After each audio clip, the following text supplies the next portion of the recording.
Olá, como o Espiritismo hoje se propõe a mostrar em conversa com estudiosos do Espiritismo. E o tema do nosso programa de hoje é especial porque estamos ao vivo com 1 hora de duração, Transição Planetária. Prepare-se, Entre Dois Mundos está começando agora.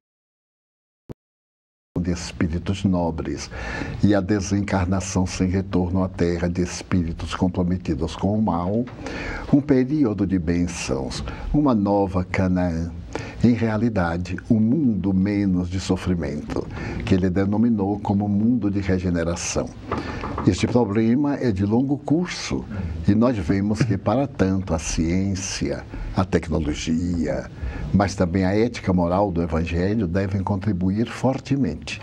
E notamos já as diferenças entre a velha mentalidade e a nova construção de um mundo de paz. É uma transição, esse período que nós estamos passando entre o mundo anterior de dores, amarguras e este mundo de esperanças. Pois é, Haroldo, as escrituras dizem que os tempos são chegados. A gente pode dizer que em plena transição, assim, essa transição que está acontecendo realmente no nosso planeta, os tempos efetivamente já chegaram? É uma que a gente chama de uma esperança de renovação do mundo. Os antigos, em vendo a injustiça se alastrar por todo o mundo e vendo os justos serem perseguidos e sofrerem por terem uma fé, por serem pessoas dignas, que seguiam princípios morais e éticos, eles se perguntavam: quando virá o tempo em que os injustos serão levados a um tribunal divino para serem responsabilizados pelos seus atos? Então criou-se essa expectativa, essa esperança da renovação do mundo. Isso está cantado em todos os profetas, Isaías principalmente. E o Consolador Prometido, o Espiritismo, ele retoma essa linguagem e aproveita a ideia, porque é verdadeira, né? Retomando a fala do Divaldo, Deus renova os mundos como renova os seres. E chegado esse momento de renovação agora, é uma ação de saneamento geral, em que os bons vão ser valorizados, os valores éticos, morais vão ser respeitados e aplaudidos, os heróis serão os humanistas, né? Como o Divaldo, e os nossos irmãos que ainda estão presos à maldade, à crueldade, serão vistos como doentes que precisam de tratamento e não como ídolos para serem adorados. Pois é, Haroldo e Divaldo, nós estamos nessa realidade que é tão instigante. A transição planetária é um momento de crise, é um momento de convulsão, parece que tudo está um tanto quanto às avessas. Até que ponto, de fato, nós não estamos à beira de um final de mundo? Nós podemos ler com muita propriedade Marcos 13, quando Jesus dita o célebre sermão profético e faz uma das análises mais profundas nesse caráter do porvir.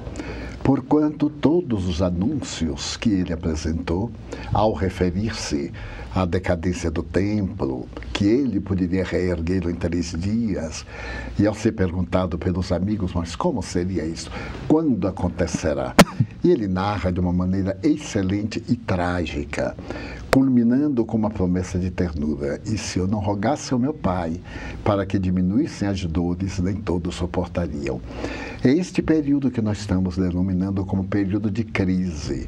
Aliás, toda época que se vai renovar é precedida de uma crise.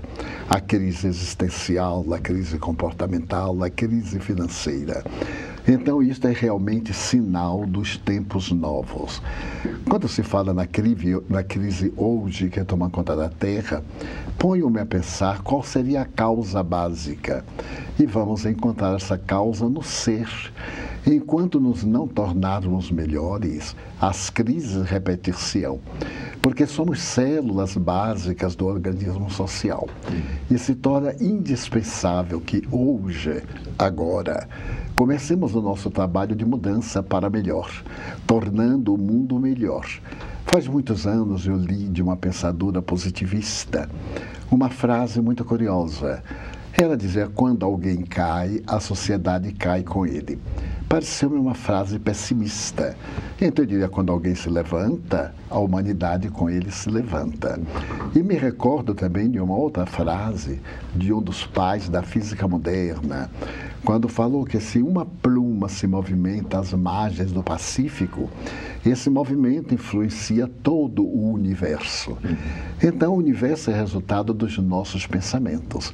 E estamos vendo o efeito dos pensamentos anteriores, agora transformados em crises existenciais, econômicas e internacionais. Divaldo, assim, Haroldo, parece que essa convulsão toda vem de uma forma tão potente que a gente dá a impressão de que nós estamos só enxergando isso, esse momento.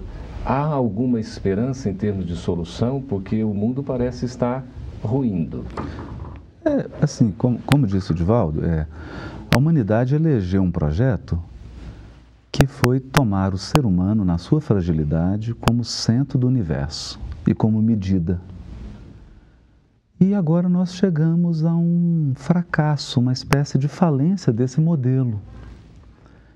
E chega o momento agora em que a gente percebe que Deus precisa ser trazido de volta ao centro da nossa consciência, como diz a Joana, do nosso coração, para que nós tenhamos um rumo, valores que estejam acima das nossas fragilidades humanas. Nós estamos preparados para isso, Haroldo?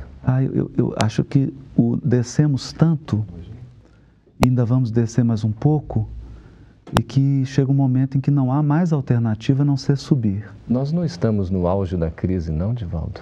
Ainda não. Segundo os benfeitores espirituais, esse processo de decadência moral não tem fundo. Como uma escada que não tem último degrau. Sempre se pode descer um pouco mais. No entanto, nessa descida dos valores ético-morais, a perda de sentido humano nos fará tão amargurados, como afirmou Haroldo com propriedade, que a única alternativa é ascender, é libertar-se dos miasmas, dos pântanos, dos vales sombrios por onde temos andado, na direção dos planaltos da fé. Faz 280 anos aproximadamente que um pensador inglês, Thomas Hardy, anunciava: o ser humano perdeu o endereço de Deus à sua época. Eu tomaria emprestada a sua frase e dizia: o ser humano perdeu o endereço de si mesmo. O indivíduo perdeu as opções, passou às opções aligeradas, aos prazeres imediatos, ao desfrutar do tempo agora, olvidando que o agora, ao iniciar-se o prazer, já é passado também. E essa sede que faz lembrar a sede da água do mar, sempre se sorve mais, está levando-nos a buscar uma água diferente, a da tranquilidade e da harmonia que o Evangelho de Jesus nos pode dar. A fazer este homem, que é o nosso modelo e guia, voltar a comungar conosco, tirá-lo da cruz e colocá-lo ao nosso lado como um amigo que conversa, que participa das nossas dores, e que nós introjetaremos de tal forma que ele reflita na nossa palavra, no nosso comportamento e consiga mimetizar outros. Então é assim que nós pensamos essa transição planetária. Nós estamos ao vivo, já começando aqui a receber as primeiras perguntas. Solicitamos aos nossos amigos que façam as suas perguntem, né, as suas sugestões que tiverem, enfim, as dúvidas, para que a gente possa aqui, com a presença do Divaldo e do Haroldo, responder.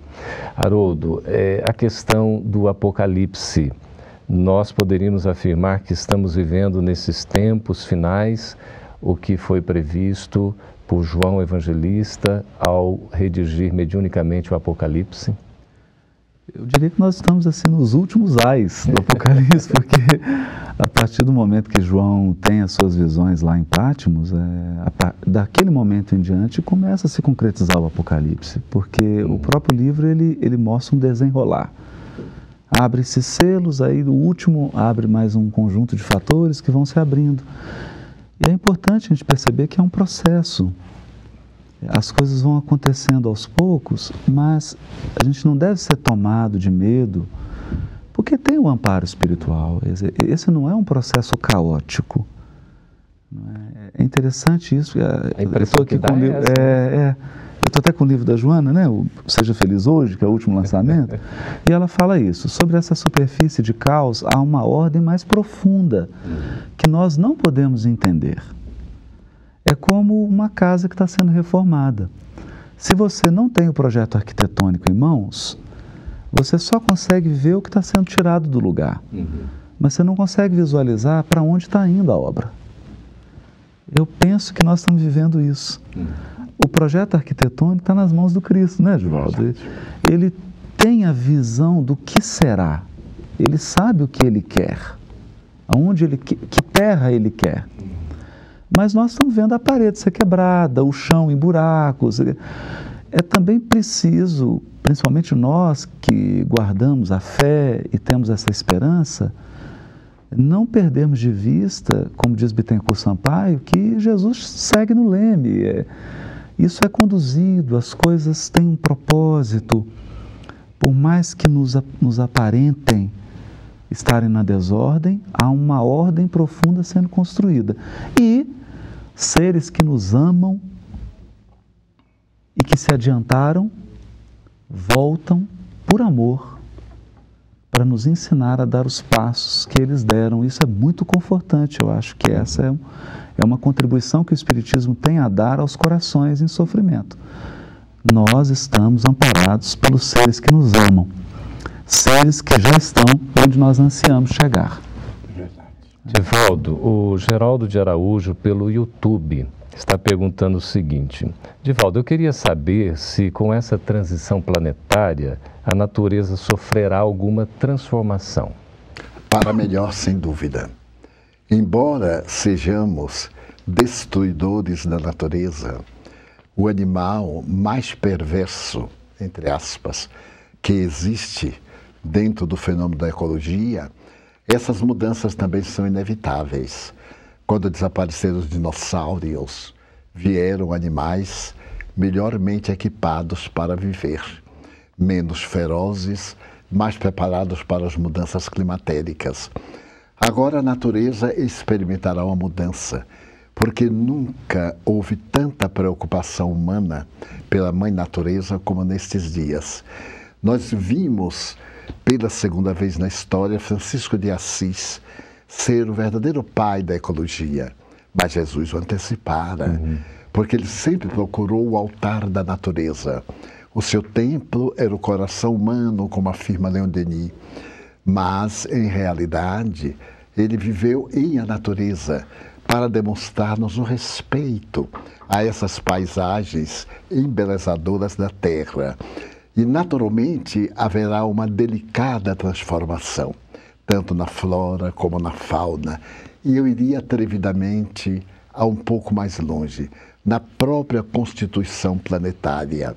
Porque, naturalmente, o magma no interior do planeta terrestre seria expulso, a superfície do planeta seria ligeiramente modificada, a mudança para que o clima se torne mais favorável, sem as temperaturas muito elevadas nem muito baixas, a inclinação do eixo da Terra tão decantado pelo Instituto de Geofísica, iria adquirindo uma certa verticalidade para proporcionar uma natureza mais bela e mais respeitada. Nós modificaríamos hábitos ultramilenários para podermos viver sem necessitar das grandes matanças. Encontraremos soluções para os problemas da destruição, como observamos neste momento, a destruição das florestas para alargamento das habitações humanas, o desaparecimento de muitas espécies ou espécimes que tiveram seus lares destruídos, eles estão invadindo os lares dos chamados civilizados. Então, essa transformação será generalizada. Eu anelo e sonho por este momento que virá e que já está acontecendo desde quando Allan Kardec nos apresentou a nova luz, a luz da certeza e da esperança através do Espiritismo, a mudança de natureza física, moral, emocional do planeta terrestre. Maravilha. Ok, nós temos uma pergunta aqui do Felipe, que nos faz via YouTube, Haroldo. A gente vai fazer a pergunta e nós vamos chamar um intervalo para ficar a curiosidade aqui, tá certo? Bom, o que os espíritos dizem? O que os espíritos dizem acerca da degradação planetária que estamos causando na atualidade? Exatamente o que o Divaldo está falando, né? O que os espíritos nos dizem a respeito disso? Pode começar a responder. Pode começar? Bom, o ambiente, como a casa, reflete o morador. Então, o que a espiritualidade sempre advertiu é que o ambiente em que vivemos retrata o nosso estado psíquico, o nosso estado de ânimo. Então, era previsível, sim, que num processo de degradação moral, intelectual, esse processo nós vivemos hoje no mundo em que a mediocridade é aplaudida. Hoje nós vivemos um momento em que a mediocridade é aplaudida. Impressionante, né?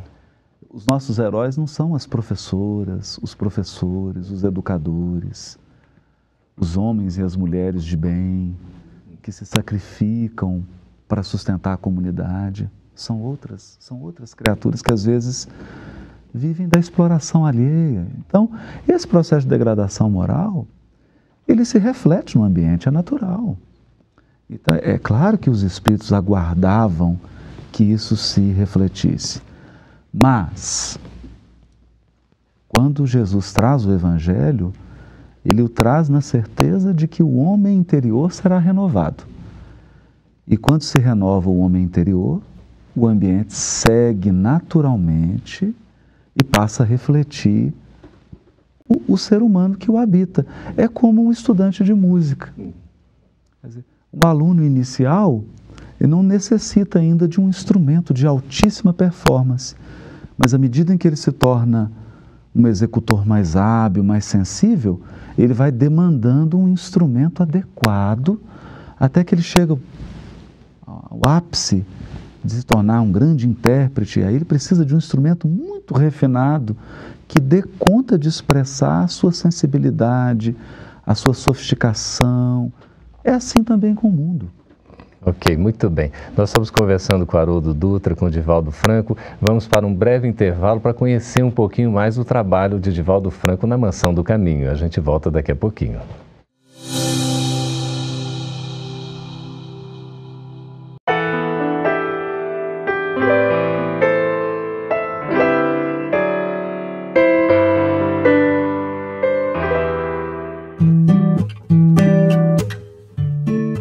A partir de 1952, em Salvador, na Bahia, esta agradável área de jardins coloridos começa a ser palco de inúmeras histórias de superação. Superação da dor, da desesperança e do abandono. Em uma das áreas mais pobres de Salvador está a Mansão do Caminho. Por aqui já passaram até hoje cerca de 35 mil jovens e crianças que encontraram nesse local uma última alternativa de sobrevivência.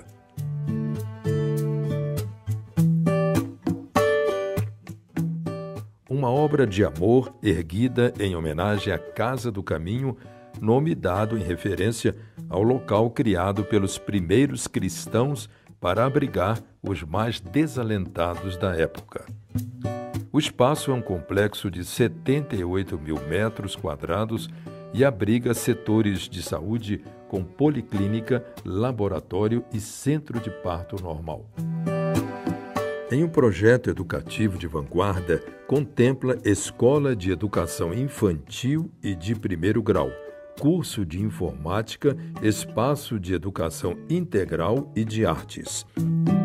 A Mansão do Caminho ainda conta com um importante setor de assistência social que atende a necessidades específicas da comunidade, como auxílio a idosos e portadores de doenças irrecuperáveis.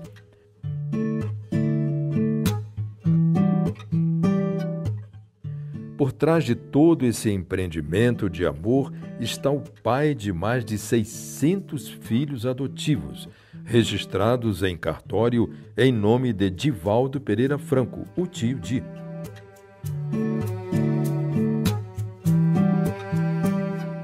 Ainda na infância, despontaram as primeiras experiências com a mediunidade, atributo que o direcionou para a execução dos ideais que abraça desde jovem. Em mais de 6 décadas já ou mais obras, a maioria já traduzidas para outros idiomas. Já esteve em 60 países divulgando as ideias espíritas cristãs. O reconhecimento em mais de 600 títulos e condecorações recebidos no Brasil e no exterior. Entre eles, o título Honoris Causa em Humanidades, pela Universidade de Montreal, no Canadá. Em 2013, deu início ao movimento Você e a Paz, visitando os bairros mais populosos de Salvador, divulgando o movimento ecumênico a favor da paz e da não violência. Em abril de 2013, em decorrência dessa nobre iniciativa, foi convidado a discursar na sede da ONU em Nova York. Divaldo Pereira Franco representa um dos maiores exemplos brasileiros de pacifismo em atuação pelo mundo, recebendo o título de Embaixador da Paz, concedido pela Ambassade Universelle pour la Paix, em Genebra, na Suíça, em 30 de dezembro de 2005. Seu esforço em prol dos mais necessitados tem contagiado milhares de pessoas no Brasil e no exterior. Hoje, o jovem idealista, que há mais de 60 anos escolheu o amor, recolhe o apoio de uma admiração de uma multidão de pessoas. Podemos tranquilamente dizer que ele é um dos maiores humanistas do país. O professor Divaldo Pereira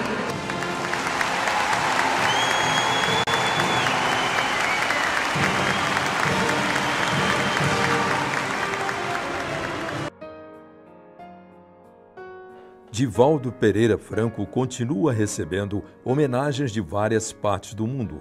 Homenagens essas que poucos homens receberam. Na comemoração de O Livro dos Espíritos em São Paulo, 15 mil pessoas fizeram justa homenagem àquele que passou toda a sua vida amando, educando e levando aos 5 continentes a mensagem de amor e de paz da doutrina espírita. O desejo de Divaldo Pereira Franco é conclamar as mentes e corações para uma importante reflexão, a necessidade urgente de ser firmado o inadiável compromisso entre você e a paz.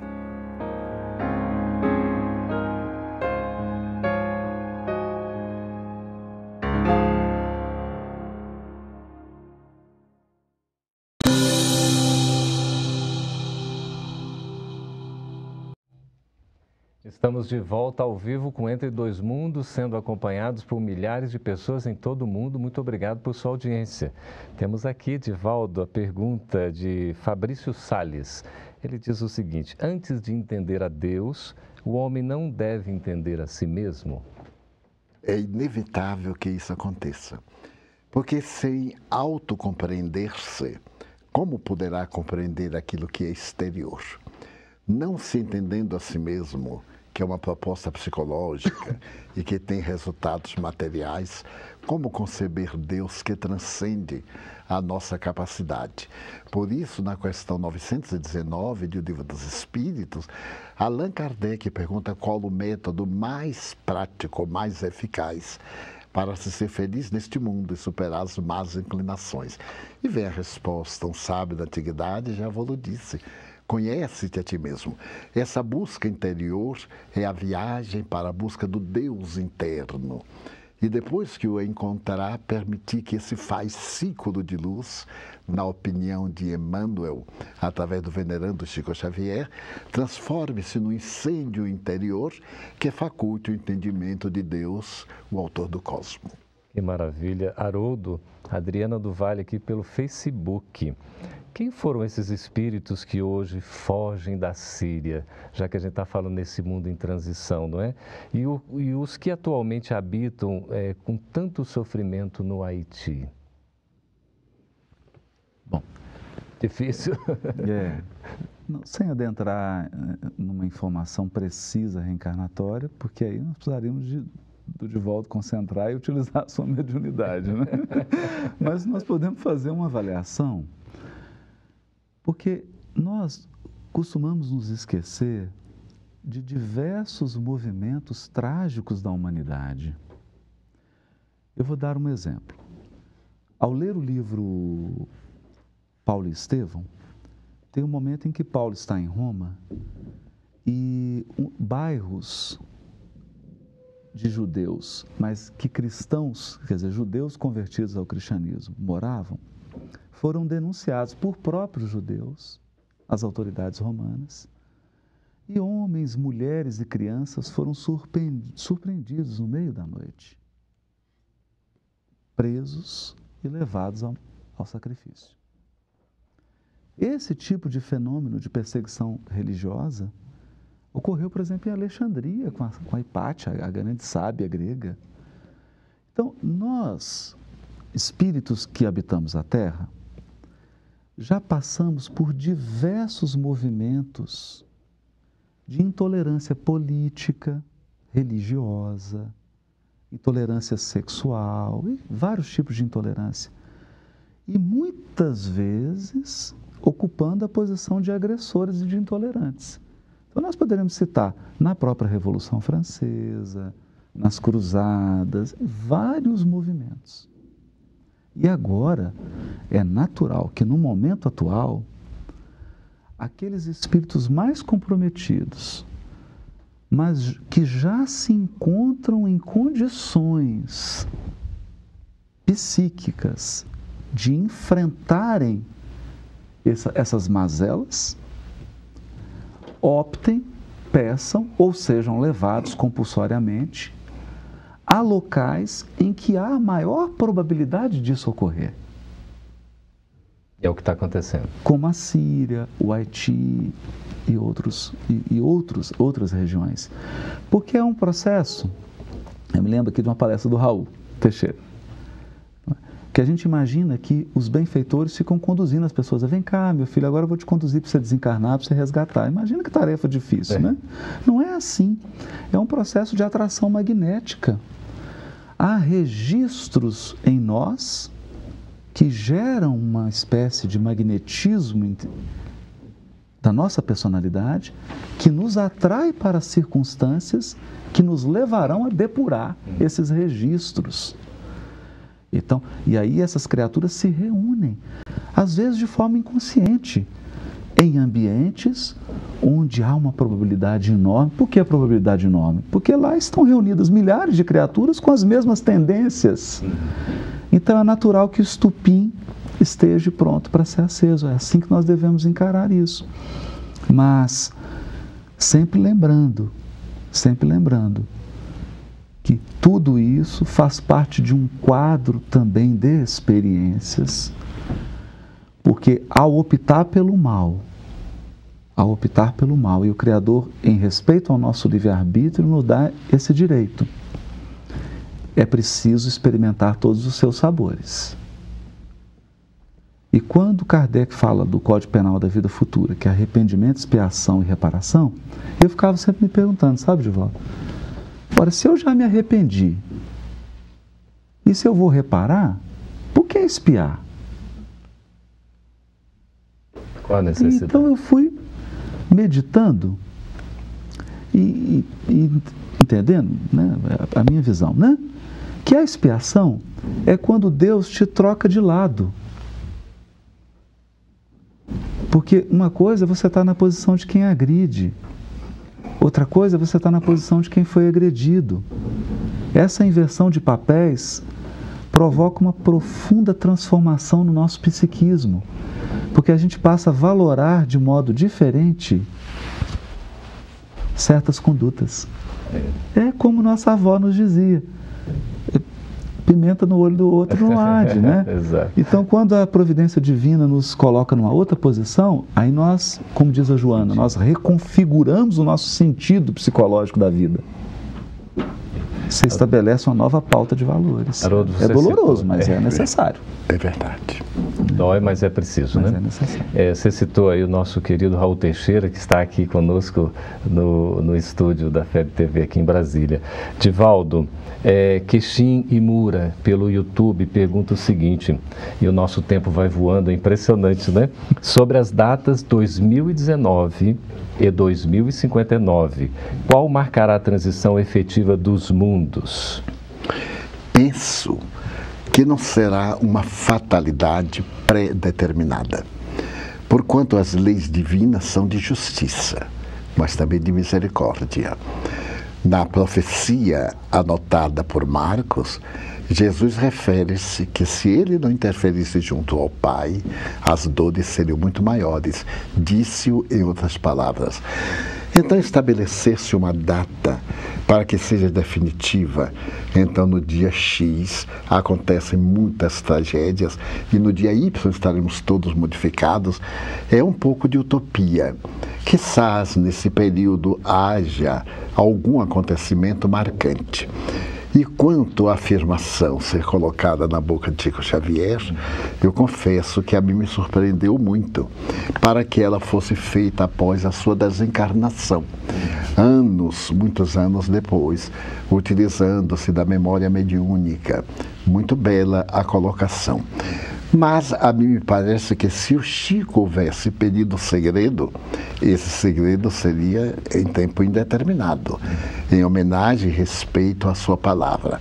Mas desde que veio ao conhecimento público, estabelecendo-se que era a sua palavra, eu confesso pessoalmente que espero o ano 20 com muita tranquilidade, o ano 22, o ano 50, o ano 60, porque vai depender muito essa transição da nossa mudança. Se modificarmos de atitude mental, de atitude comportamental, se de repente preferirmos o abraço fraterno à traição, ao estado de desgaste da criatura humana, mudam-se os métodos, os recursos da reparação, que está incluindo-nos a nós todos. O Haroldo fez uma colocação que eu nunca tinha pensado a respeito da reparação. É muito bom quando nós somos o algoz, mas quando mudamos de postura, estamos no lugar do outro, é muito diferente. E isto ocorreu-me num dia que eu estava muito cansado e encontrei uma pessoa que não tinha tato psicológico e me tomava muito tempo. E, gentilmente, eu aqueci, até chegar um momento em que eu não aguentava mais, estava abalada a saúde. E nesse momento eu ia pedir para a pessoa cessar, porque eu desejava libertar-me. Então eu ouvi suavemente a voz de Joana de Anjos dizendo assim: meu filho, coloque-se do outro lado. A sua posição muito cômoda, você está ouvindo, você vai aconselhar. Parece-lhe cansativa a queixa do sofredor. Mas se fosse você o sofredor, que faria? Eu então sorri e disse assim: pois é, meu filho, como é mesmo que foi? Vamos ouvir de novo. Vamos começar tudo de novo. Essa resposta aí do Geraldo, Divaldo. posso tomar uma partezinha? À vontade. Assim, né? Pois não. Lembra? Porque essa questão das datas, precisa tomar um cuidado com... E aproveita aqui o Sidney, né? Exatamente, ele está perguntando sobre essa questão. Gostaria de saber sobre a data limite. Olhando para a natureza, como diz Cassimiro Cunha, é a cartilha da natureza, porque Deus escreve no livro da natureza. Quando nós dizemos, começou hoje a primavera, ninguém imagina que meia-noite você estava no inverno rigoroso e no dia seguinte acordou e está tudo cheio de flores. Exatamente. A natureza apresenta, evidentemente, datas, porque as estações elas estão vinculadas ao movimento de rotação da Terra em torno do Sol. E a Terra movimenta-se em torno do Sol, mas o Sol se movimenta em torno de outras coisas, que se movimentam em torno de outras coisas, a própria galáxia se movimenta em torno...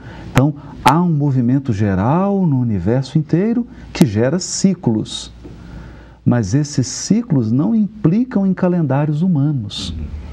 Eles estabelecem etapas. E essas etapas, elas se dão num processo gradativo. Como é? você está vivendo o inverno começa, fica rigoroso, vai decaindo, a primavera começa de leve, atinge o seu ápice, decai, o verão chega, o outono e novo inverno. Quando a gente entende isso, a gente para de pensar em dia. Por isso Jesus disse, daquele dia e hora, nem o Filho, nem os anjos sabem, mas só o Pai. Porque você vai entrando em ciclos cada vez mais amplos que fogem à nossa compreensão. Então, eu acho uma sugestão, né? Porque é algo que tem me ajudado a compreender o fenômeno. Pensar em fases, ciclos. Ciclos. Você sai da infância, entra na puberdade, na adolescência, entra na maturidade. Aí da maturidade a gente agora já vai caminhando para a vista cansada. Fase a fase. É a fase, né, Divaldo? As coisas vão assim, lentamente. Divaldo, uma dúvida aqui da Maria Antônia pelo Facebook, que é uma dúvida, acho que de muita gente, se não de todos nós. Nesse período todo de transição, nessas crises que a gente, né, está vivenciando, enfim, ainda não é o ápice, afinal de contas, não chegou no fundo, tem mais coisa ainda para a gente atravessar. Ela pergunta o seguinte: Emmanuel será um líder do governo? Ele reencarnado? Seria muito atrevimento profetizar que fará o Espírito Sábio Emmanuel. Que ele será um membro da governança divina, sem dúvida. Mas o recurso de que se utilizará escapa-nos a todos. Porque a contribuição evangélica e filosófica, com muitas tintas científicas, que ele deu através da mediunidade de Chico Xavier, constitui um material para os próximos 100 anos de reflexões. A coletânea daquelas mensagens diárias que a FEB, num momento muito feliz, reuniu em 3 ou 4 volumes, são um atestado da sabedoria desse espírito. Hoje, na carne, dominado pelo véu relativo do esquecimento, ele trouxe traçada uma tarefa missionária, sem dúvida, que nos escapa. E talvez ela pode ser neste ou naquele capítulo. Falam-me que ele viria na condição de um professor, de um mestre. Mestre, com letra minúscula, que ele sempre foi desde o início das comunicações. Mas pouco importa em qual função ele venha. Ele já é um dos símbolos da Era Nova. Que maravilha. E à sua semelhança, outras entidades venerandas de ontem, de hoje e também de outra dimensão. Qual ocorreu no passado da construção das grandes pirâmides, dos grandes elementos que constituem as mais belas obras da antiguidade e também das grandes escolas de pensamento, como a escola de Alexandria, a escola neoplatônica e a Revolução Industrial e etc. Então, não acredito que ele seja um homem vinculado à política dependente de partidos. Eu sempre acho interessante a palavra partido, quando deveria ser inteira, porque sendo partido já é meio complicado, né? Tem que estar metade e brigar contra metade. Está dividido. Então eu tenho a impressão que ele vem na inteira proposta do bem. Estamos conversando com Haroldo Dutra, com Divaldo Franco. As dicas de leitura aí, transição planetária, o amanhecer de uma nova era, perturbações espirituais e também o Evangelho por Emmanuel. Divaldo citou aquela coletânea Evangelho por Emmanuel. Nós vamos para um breve intervalo e voltamos daqui a pouquinho, continuando a conversa com Divaldo e com Haroldo também.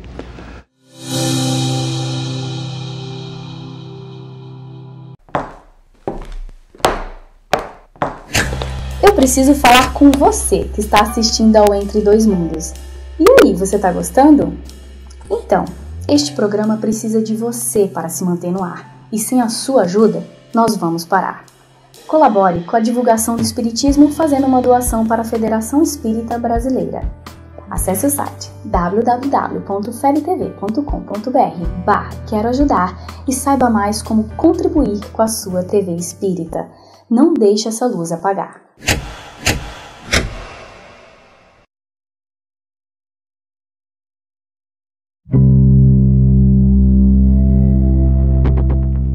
Mais do que uma morada, o mundo em que vivemos é a nossa escola.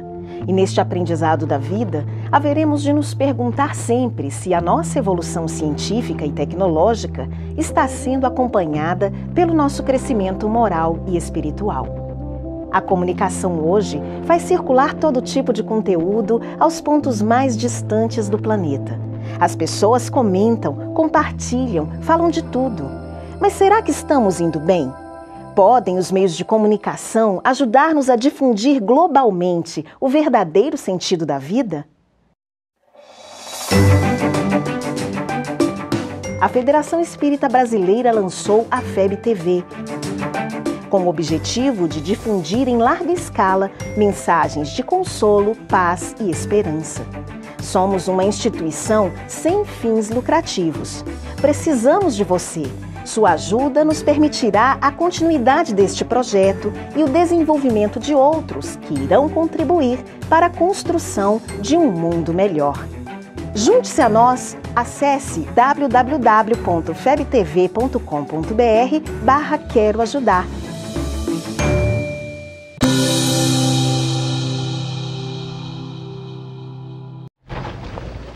Estamos de volta com Entre Dois Mundos ao vivo. Você que está nos acompanhando, estamos sendo acompanhados por milhares de pessoas em todo o mundo. Obrigado pela audiência. Estamos também à disposição para esse programa ficará free, livre para todos os que quiserem assisti-lo depois, aí pela internet, no site da FEB TV, pelo YouTube, pelo Facebook, enfim, vai estar acessível para que todos possam desfrutar desses momentos tão gostosos que a gente está vivenciando aqui. Divaldo, Haroldo, são centenas de perguntas. Certamente nós não vamos dar conta de responder todas em 15 minutos que temos, mas as perguntas são interessantes, instigantes e vamos tentar aqui o máximo possível, né, com objetividade a gente conseguir atender. As perguntas são complexas, como essa, por exemplo, Divaldo. A Janaína, de São Paulo, pelo YouTube. Gostaria que falasse sobre esse novo momento conflituoso que parece estar por vir com a eleição dos Estados Unidos. São perspectivas que a nossa imaginação cria. Nunca podemos saber das transformações morais que se podem operar na criatura humana. Também tenho pensado como qualquer cidadão que deseja o futuro da grande pátria norte-americana. Será que o candidato eleito não estabeleceu aquela persona para poder atrair um grande número de pessoas identificadas àquele jeito áspero, irônico e muitas vezes chocante de que ele se utilizou? Segundo a imprensa, ele teria dito que buscaria o conselho do presidente Obama, procuraria uma equipe muito boa. Pode ser que revele uma situação inesperada, não aquela trágica que tememos, porque acima de tudo, o Cristo está no leme. E o barco terrestre chegará ao porto. Não podemos perder a esperança, né, Haroldo? Fraternidade Espírita, Seara de Jesus, diante de tudo isso que tem acontecido no mundo, os espíritos têm falado muito sobre a data limite, o degredo espiritual, né? Aqui a pergunta que já foi respondida, porque afinal de contas são os períodos, né? Vamos ver aqui a Sueli Reis do YouTube, que ela pergunta o seguinte: acreditam que a Terceira Guerra Mundial de fato ocorrerá? Essa é uma boa pergunta para que a gente repense o nosso posicionamento frente à transição planetária. Nós sempre estamos aguardando um fenômeno exterior. Mas basta imaginar que hoje, a cada 4 segundos, uma pessoa suicida no mundo. Nós temos hoje o maior contingente de pessoas em processo de depressão.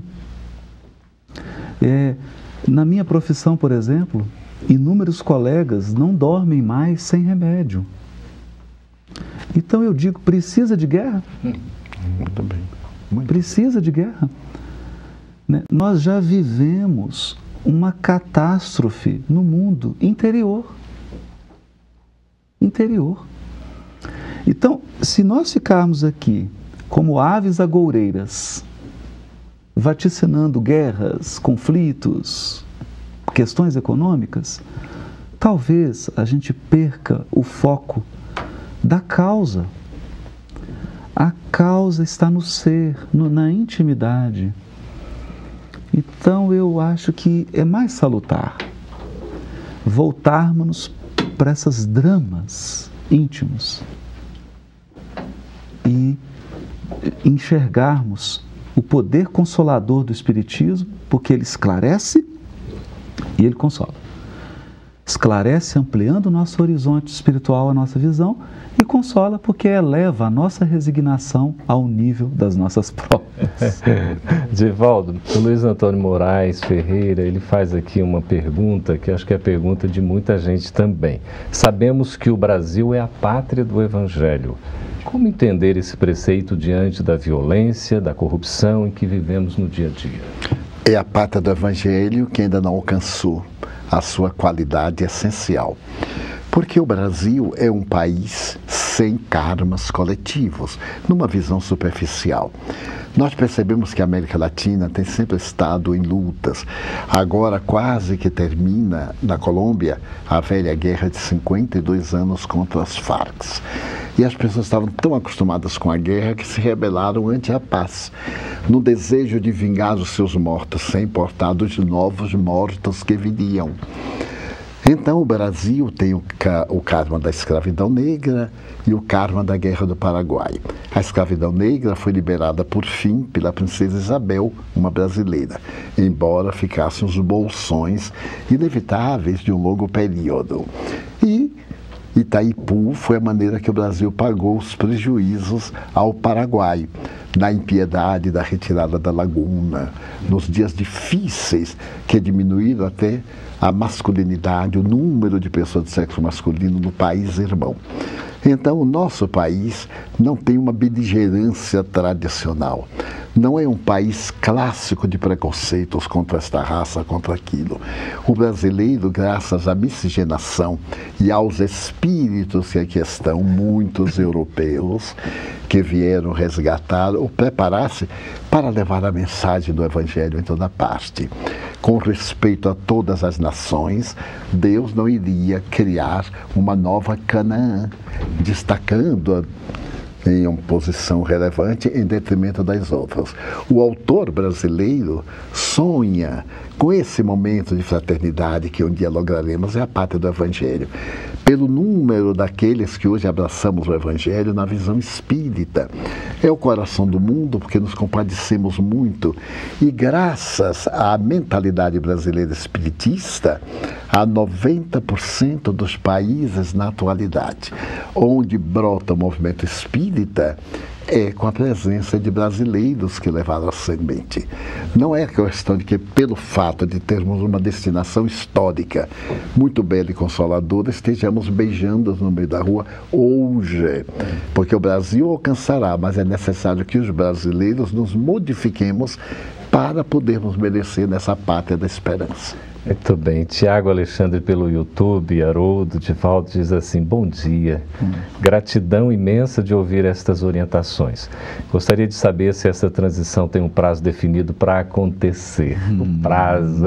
É sempre o prazo. A fase. Né? A gente volta naquilo que a gente já comentou, né, Divaldo? Né? Certinho, essa daqui fica respondida. Adriano Alves pergunta então aqui, Haroldo, o seguinte: gostaria de saber se é verdade que os espíritos mais endurecidos que estão a desencarnar não mais reencarnam na Terra, ou seja, eles estão desencarnando, não vão voltar para a Terra. Essa é a pergunta. E se nesse longo processo aí se dará por muito tempo ainda ou se já está sendo finalizado? A espiritualidade tem se manifestado, sobretudo pela mediunidade do Divaldo, e também a gente percebe já um indício disso na obra do Chico, sobretudo no A Caminho da Luz, que o processo de saneamento geral da Terra ele já tem um início a partir da Segunda Guerra. E a gente percebe que ali já começa um trabalho, porque é um trabalho complexo. Nós não estamos falando de uma ação de saneamento em um lar. Nós estamos falando de um saneamento geral espiritual em um planeta, com mais de 20 bilhões de seres espirituais vinculados ao orbe. É uma ação de vasta proporção e isso demanda muitas décadas. Agora, os detalhes dessa operação nós não temos acesso, né? Se tem algo bonito que o encarnado pode fazer, é contentar-se com a limitação do nosso horizonte, né? Nós somos soldados. O Emmanuel tem uma frase linda, ele termina o A Caminho da Luz dizendo assim: ao que nos é dado saber, então ele não afirma, ao que nos é dado saber, os cristos planetários do sistema programam a terceira reunião. Aí ele diz assim: o que será deliberado? Não sabemos, porque é vedado ao soldado saber dos planos do general. Fantástico. Nós somos soldados, nós somos cadetes. Essas ações estratégicas de alta envergadura são vedadas à nossa investigação. Que vale mesmo, né, Haroldo? Uma postura íntima, no interior. De confiança e de saber que há uma lógica.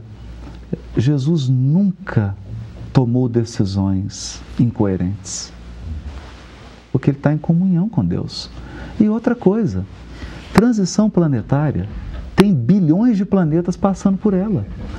Se tem uma coisa que tem no universo, é espírito com experiência em transição planetária.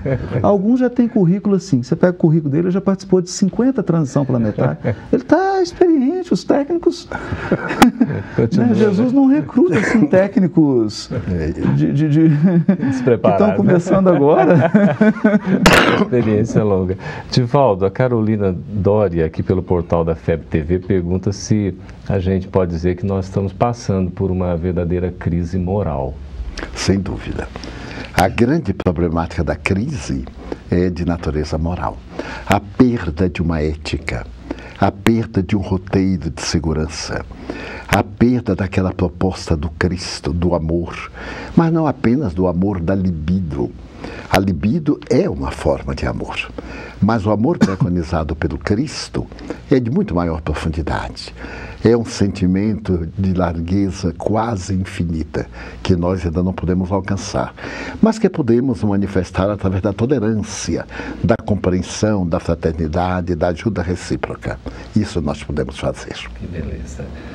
Nós temos aqui o Enio Moura, pelo Facebook. Haroldo está perguntando assim: o que o Haroldo, essa é para você mesmo, pode nos esclarecer sobre os 2/3 dos espíritos encarnados e desencarnados à esquerda do Cristo que serão exilados? Bom, aí está sendo feita uma interpretação literal de alguns textos do Apocalipse. E nós aprendemos na introdução do Evangelho segundo o Espiritismo que muitos pontos da Bíblia, dos autores sacros, dos evangelhos em geral, eles somente são ininteligíveis por falta da chave. Essa chave está completa no Espiritismo. E nós aprendemos, com o exemplo de Allan Kardec, que não é aconselhável fazer uma interpretação literal do texto bíblico. Esses números constantes do Evangelho de João fazem parte de uma intricada simbologia, que não vem aqui ao caso, esse não é o momento para entrar nisso, que se refere aos ciclos astronômicos, ciclos cósmicos, que fazem parte de uma ordem estabelecida pela sabedoria divina. Então não tomemos esse 2/3, 1/3, isso é um símbolo, isso não é um valor numérico. Isso não é para ser contabilizado como número. Aí, no caso, é uma dica, né? Já que está pedindo a minha opinião, né? O Apocalipse, todo número no Apocalipse, ele tem uma qualidade. Então, não vamos enxergar número no Apocalipse como quantidade. O número indica um valor. Então, esses números dizem respeito à característica moral de quem será convidado ao degredo. Sempre lembrando, nós pintamos o degredo com tintas muito escuras, mas não constitui um ato de bondade um pedagogo que percebe que o aluno não está conseguindo acompanhar a turma, conduzi-lo a uma outra turma, onde ele possa aprender a lição no ritmo e da forma mais condizente com o seu estado íntimo? Pois é. é um ato de misericórdia. O degredo, Deus não age com violência, nem com truculência. Age com justiça, não com truculência. É muito confortador isso, porque estamos sempre com a questão da punição, quando é oportunidade de renovação interior e de reparação do mal feito a benefício daquilo que é positivo. Nós temos uma pergunta, Divaldo, que vem muito a calhar com o que você está falando e a gente já vai encaminhando para o nosso encerramento. Temos apenas 2 minutos. A Jussara Sansão de Nova Iguaçu. Aí a gente já encerra com as considerações também breves de vocês, por favor. Quais dicas nos dariam para passar por esse processo de transição de forma mais tranquila e confiante? Primeiro, o auto-amor, para poder amar o próximo. Fazer por si o que gostaria que os outros também lhe fizessem. E ao transformar-se, ter em meta o seu próximo, construindo já um mundo novo. E aí, Haroldo? Então eu vou dizer, de uma maneira bem pessoal. Esse final de semana recebi das mãos de Divaldo um presente, que é o livro Seja Feliz Hoje. Que é o lançamento? Que é o lançamento. E quer saber? Dá uma lida no livro. E pega também a obra lá do Emmanuel que comenta o Evangelho. Então pega o livro aqui da Joana e essa obra do Emmanuel, porque eu encantei com esse livro, porque ele trata disso. Da doença, da depressão, de um projeto de ser feliz, mas não esse projeto falso, egoístico, de abandono do dever, de abandono da interioridade, mas um projeto genuíno, um projeto que tem fundamentos no Evangelho do Cristo. Eu acho que essa obra resgata uma coisa bonita do Evangelho. Nós nos fixamos na crucificação, mas o Evangelho se inicia numa linda noite, com uma estrela maravilhosa em Belém, e ele se encerra com uma manhã ensolarada, em que Jesus se apresenta a Madalena. O Evangelho começa na alegria, ele termina na alegria, embora tenha a crise da cruz. Mas a crise é uma passagem. Tudo passa na terra e tudo se transforma, mas o que vem do céu permanecerá. Meio. Que maravilha. Queremos agradecer aqui do fundo do coração, viu, Haroldo, a sua presença, os esclarecimentos. Geraldo, eu que agradeço, querido. Obrigado. Divaldo também, muito obrigado pelos esclarecimentos. Mas a oportunidade nossa foi excelente. Muito obrigado a você. Que bom, né? Podemos conversar, trocar ideias. É uma gratidão muito grande. Aqui nós estamos recebendo inúmeras mensagens dos nossos queridos telespectadores, mas são centenas de mensagens. Se fosse responder tudo, ia acabar a transição planetária e nós íamos ficar aqui conversando. Então é isso. Não dá para responder a todas, né? Mas a gente vai inserindo gradativamente no programa Entre Dois Mundos alguns outros questionamentos que, porventura, né, não tenham sido contemplados aqui. Mas muito obrigado mesmo pela presença de vocês, pelos esclarecimentos. Muito obrigado. Agradecemos também no fundo do coração a sua participação, as perguntas que mandaram, as dúvidas, a presença sempre ativa, sempre positiva. Fica aí o convite para vocês assistirem também no canal Gotas de Luz a este e outros programas. Este estará disponível para quem quiser acesso livre. Foi um prazer enorme estar com vocês e esperamos que tenha sido útil para todos. Muito obrigado e até o próximo Entre Dois Mundos.